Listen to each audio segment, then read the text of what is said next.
You've decided you're going to Italy, and that part is exciting. But once you start planning, it gets complicated fast. Because there's lots of questions. Where to go, when to go, how long to stay, how to get around, and how much is this going to cost? And the tricky part is that all these decisions affect each other. Where you go affects your budget, and when you go affects prices, and how you get around affects how many places you can realistically go see. So in this video, we're going to give you a simple order that you can follow step by step so that you can put the pieces together, plan with confidence, and maintain the excitement.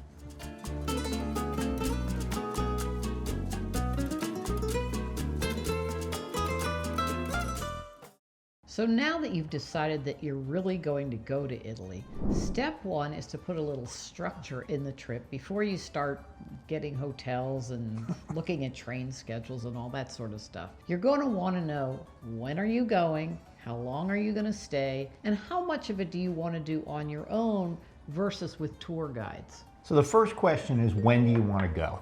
Italy doesn't really have a bad season, but there are definitely trade-offs with weather, crowds, and costs. For some people, this decision is made for you. You may have to work around school holidays, work constraints, or a family holiday window, and that's when you can go. And if that's the case, that's fine. You just need to work around the realities of this season.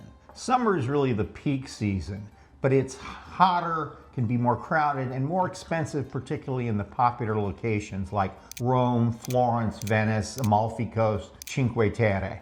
Spring and fall may be the easiest seasons for your first trip. It's still going to be crowded, but the weather won't be quite as hot. Winter can be really nice if you're looking for museums and food and a little bit cozy feeling. It's also cheaper and less crowded except during the holiday periods. So decide roughly when you want to go. Mid-May, early September, that kind of thing. You don't need to get exact at this point, but write that down, and this will give focus to the rest of your planning. The next question is how long you're going to stay, and how many places to see does that realistically mean? A lot of first-timers underestimate the time it takes and how tiring it is to move from place to place.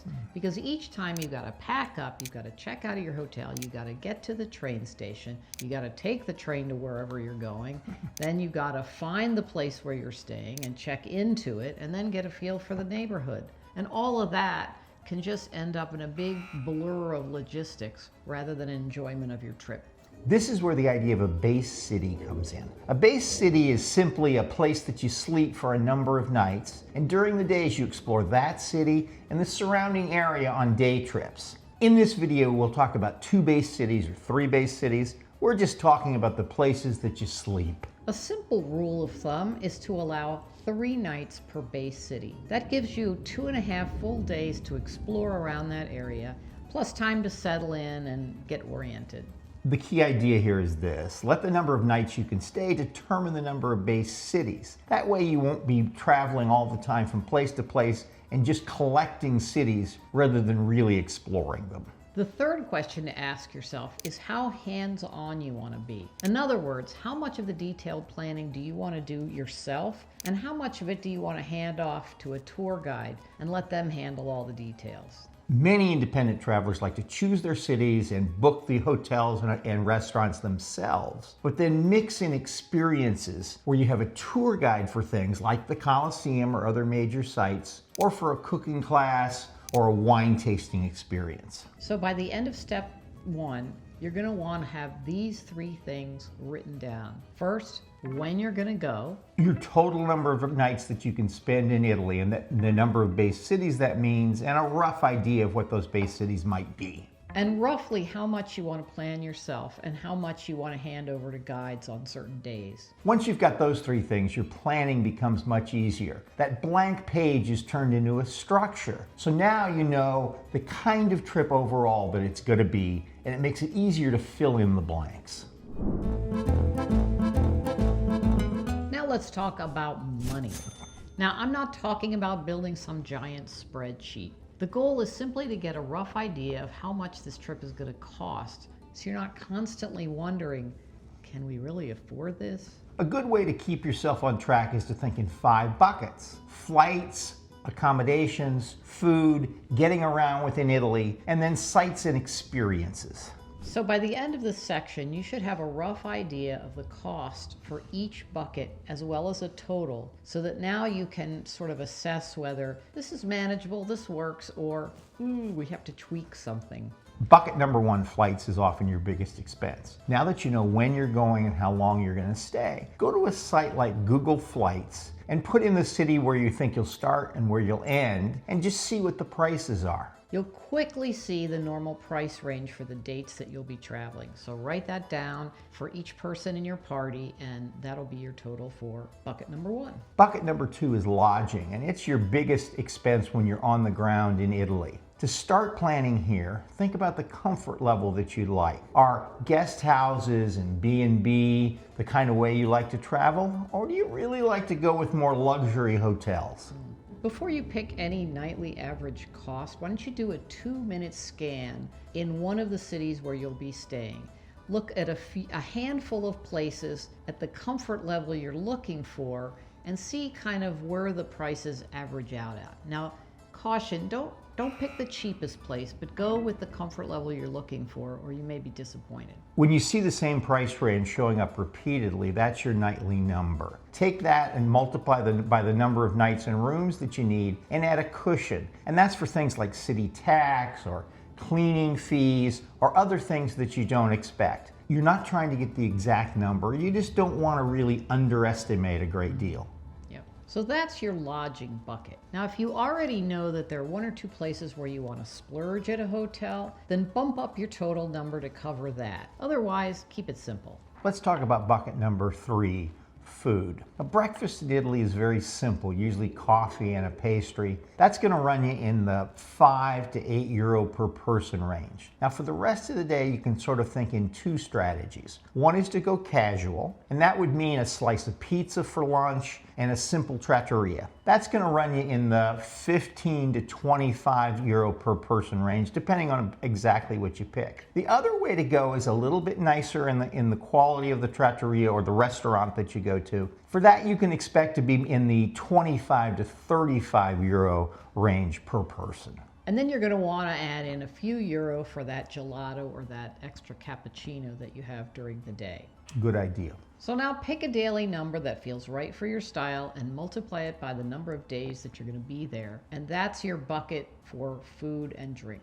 Our 4th bucket is getting around within Italy. To estimate your train costs, look at a couple of the days that you're planning on traveling and go to trenitalia.com and look up your city pairs. That'll give you an idea of what range the prices will be for the trains. For airport transfers, just plug in a simple number of 70 to 80 euro per transfer for 2 people. That'll cover you. And then you can adjust once you know which hotel in which city and which train station you're going to.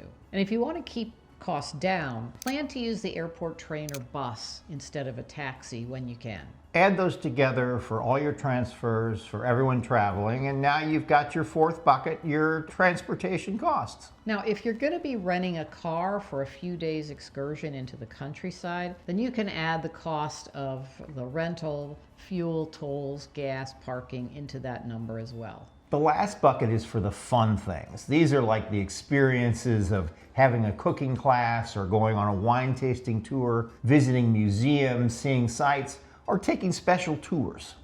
When you budget for attractions and experiences, you'll see a pattern emerge. Usually the major sites will cost between 20 and 40 euro per person, while the smaller museums and smaller churches will cost under 15 euro. Tours and classes can run from a few dozen euro to well over 100, depending on what you choose. Look at a couple things that you're thinking about doing. Check the prices online to get a sense of what those are going to cost you. That total is your sights and experiences budget. At this point, you should have 5 rough numbers: flights, accommodations, food and drink, getting around, and sights and experiences. Then total them all up and you've got a rough idea of what your trip is going to cost. And if I were you, I'd add a 5 to 10% cushion in there because, as you know, things always cost more than you think they will. Now look at that total number and ask yourself, is that something you're comfortable with? Now, if the answer is yes, that feels about right, then you know you've got some guardrails. And as you start checking for real prices in the real places that you're going to see, you can keep checking back with your total budget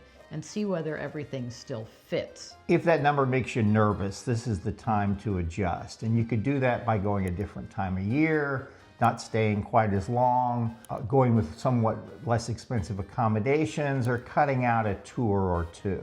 In this video, we're giving you the overall planning structure, but we can't go into all the trip planning details. To help fill that gap, we've developed an Italy trip planning guide, 90 pages of detailed information that will lead you through planning your trip to Italy. As a bonus, it has sections to help you prepare to depart and hit the ground running, as it were. To get more information, just use the QR code on the screen or the link in the description box below. Now you've given your trip some structure. You know when you're going, how many nights you're going to stay, what your costs are going to be, and from there pick the number of base cities that make sense. So now the big question is, where do you want to spend those nights? Where should the base cities be? Italy has way more great places than you can see in one trip, so don't try to see it all. Your goal here is to pick some special places and really have an experience in those. Save the others for a following trip. Most first trips revolve around Rome, Florence, and Venice. But you don't have to do all three. You can choose which ones appeal to your interests. So Rome is ancient history and big city energy. Florence is Renaissance art and a compact, walkable city. And Venice is, well, Venice. It's unlike anything else, a city built on the water. When people have a bit more time, they often think of Cinque Terre or the Amalfi Coast. These are wonderful places, but if you go there, try to stay a couple of nights at least. It really doesn't make sense to cram those into a day trip. Some of the best first trips combine one or two big name cities with a contrasting area, a smaller town or countryside, where you can see sort of the more everyday, authentic Italy. But the key is choosing that contrast on purpose, rather than just trying to cram in some other places to see. To get from everything sounds amazing to a more realistic plan, use this simple filter. First of all, pick one or two non-negotiables. If you'd be genuinely disappointed to go home and not have seen Rome, then Rome should definitely be on your list. The same with Florence or Venice or anywhere else that's been on your wish list for years. Circle these and put them on your list as must-haves. The next step is to think about your contrasting base. You want it to be on the coast, you want it to be in the countryside. Is there another smaller special place that you really like to see? Now you're ready to assign nights in a way that doesn't create constant travel days. Here are a few simple patterns that work well, and you can swap out the places, but the structure is what counts. The first structure is if you've got 7 or 8 days. The standard way to do this is 4 nights in one base city and 3 in another. If you've got 10 to 12 nights, then there are two common choices that you could pick. One is to see the big three, Rome, Florence, Venice, and spend 3 to 4 nights in each place. The other choice is to see 2 of the big three, pick them, pick Rome and Venice, let's say, and then pick a third place like the Amalfi Coast or Cinque Terre, where you're going to spend 3 nights. But in each case, you're going to spend 3 to 4 nights in each base. With 14 or more nights, you can see all 3 big cities and then add in a region. That might be the areas with the lakes in the north, like Lake Como, or up in the mountains, or along the seacoast on either the Adriatic or the Mediterranean side. Your goal is to come up with a short list of places that fits the amount of time you have, gives you a mix of places that feels both exciting but realistic, and leaves you going home saying, I really got to know those places, not like, I don't remember where that church was. Then you'll know you've done a good job deciding where to go. Now that you know where you're going, the question is, what are you going to do with the days when you're there? Start with the big attractions that you're going to want to see in each city. So it might be the Colosseum, the Vatican, St. Mark's Basilica, what have you. And you're going to want to slot one of those things in the morning and one in the afternoon. And I think 2 big attractions is about the limit. You don't want to do more than that in one day, or you won't remember anything you saw. Around these 2 major activities, you're going to want to sprinkle in some smaller activities, 20 or 30 minutes each. That might be visiting a neighborhood market, looking at a viewpoint, having coffee in a piazza. These are the things that will sort of fill out your day in a very smooth way. Timed tickets are a big part of what makes this all work. Most of the major sites in Italy, like the Colosseum or the Vatican, sell timed tickets for a specific day and time that you can go in and see them. Once you know which city you'll be on which days and you've picked out your major attractions, go online and book them as early as you can so you make sure that you get in. If you have a chance, aim for the first thing in the morning for your timed entry, because the mornings are just much quieter, the crowds are much less, and you'll enjoy your experience a lot more. Late afternoon can also be good because that gives you a block of time earlier than that. The midday slots sort of chop up your day, so it's not the ideal time to go visit places where the visit is going to be fairly long. Let us give you a quick example of how this might actually work in practice using Rome. Now, this will also work for the other cities. You might book an early morning ticket for the Colosseum and the Forum, and I'm saying about 8 o'clock. You go through the Colosseum, you wander around the Forum, you take a walk up the Palatine or the Capitoline Hill. Then it'll be time for lunch. After lunch, your afternoon attraction might be the Pantheon, and you can wander around the surrounding piazzas, wander down some side streets, find a little church, dip into a gelato shop for a cone, and then before dinner, maybe an evening stroll through the Piazza Navona. That's a full, satisfying day. You've seen the major sites, but you've also had a chance to see some of the smaller attractions and get a feel for Rome. A few common pitfalls to avoid when you're sketching out your plan. One is stacking 3 major attractions in one day because they happen to be nearby each other. Another one is forgetting about lunch and ending up hangry in the middle of a long tour. A third one is to book timed tickets across town from each other, one after another, or to book a major attraction on the afternoon of your arrival day when you're probably going to be jet lagged and tired. Getting around Italy is a lot easier than most people think. Trains connect all of the big cities, and once you're in a city, most of the things that you want to see are going to be walkable. You don't want to think car first. You generally won't need a car except maybe for a day or two if you're taking some countryside trips, so really focus on the trains. Yeah, don't rent a car in the city. Trust me. High-speed trains link all the major cities that you're going to want to go to, particularly on your first trip. And they are fast, they're comfortable, they run often, and they dump you right in the middle of the city that you're going to. As an example, Florence to Venice is about 2 hours. You could book these tickets either on Italo or Trenitalia, the 2 high-speed operators. They're more or less interchangeable. Yeah. Inside the cities, your feet are going to be your main mode of transport. In most historic centers, you can easily walk 5 to 7 miles a day without even trying, just by sightseeing. Florence and Rome are very walkable, and Venice, of course, is all walking and boats because there are no cars. When you don't feel like walking, one option is local transport. Rome has a metro system. Florence has trams. Venice has their water boats, vaporetti, which are water buses. They're inexpensive, and once you've used one a couple of times, it's very easy to do. These days, most of the public transport uses electronic tickets, so you can tap your credit card or your phone as you go in and as you leave. For longer trips in town, taxis are certainly available, and they're really good at night or with luggage. A good thing to know is in Italy, you don't flag a taxi on the street. You need to go to a taxi stand or have your hotel or restaurant call, or use one of the taxi apps like Free Now. It works in a variety of places in Italy. Now you're probably wondering, what about Uber? Well, Uber does exist in some places like Rome and Milan, but it's usually the luxury end, the Uber Black, which is their premium brand, and will end up costing you more than if you just took a taxi. The big picture here is easy. It's trains between cities, it's walking or public transit when you're in the cities, or filling in with taxis. Easy peasy. Once you see it that way, getting around Italy is no longer a big unknown. It's just a handful of choices that you make a few times, and most people find it ends up being a lot easier than they thought it would. The next big step is to lock things in. The easiest way is to think of it in stages. Book your flights, book your lodging, book your transportation, and then book the places you're going to go see.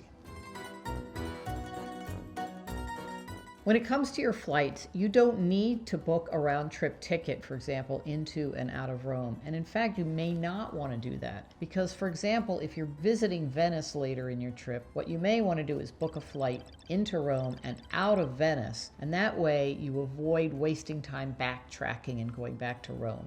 Now, while you're booking, a good thing to do is to start with those flight comparison sites like Google Flights or Kayak or Skyscanner. But we recommend that you book directly with the airline. And that's important because if you have some trouble in your trip with something being canceled or delayed, you're much more likely to get help from the airline if you book directly with them than through a third party. Yeah, Expedia is not going to help you.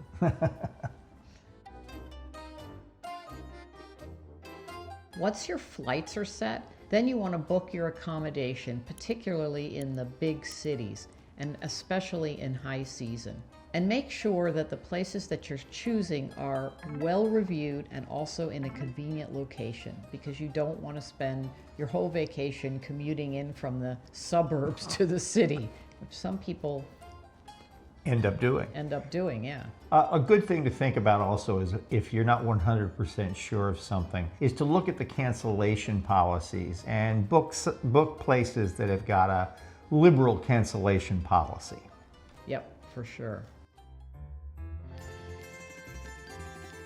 If your trip consists mostly of the big cities, then you're going to want to go ahead and book high-speed train tickets early, because that way you'll save the most money and you'll guarantee that you get a seat on the train that you want.